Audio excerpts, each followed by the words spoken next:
How to enable aim assist on Rainbow Six Mobile. Hi everyone, welcome back to another video from Crazy Gamer. To enable aim assist in Rainbow Six Mobile, first of all, launch open the Rainbow Six Mobile application on your device, and once you're inside the lobby page, click on the settings or the gear icon at the top right corner.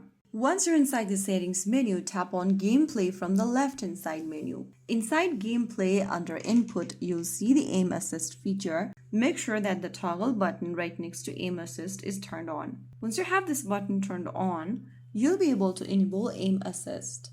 Once this is enabled, the game will slightly help your aim by pulling your crosshair towards enemies, making it easier to shoot accurately, especially for beginners. Now you can get back to your home screen and find a match to try on, and you should notice a small assist while targeting. If you found the video helpful, don't forget to like, share and subscribe to our channel. I will see you again in the next video. Thank you for watching.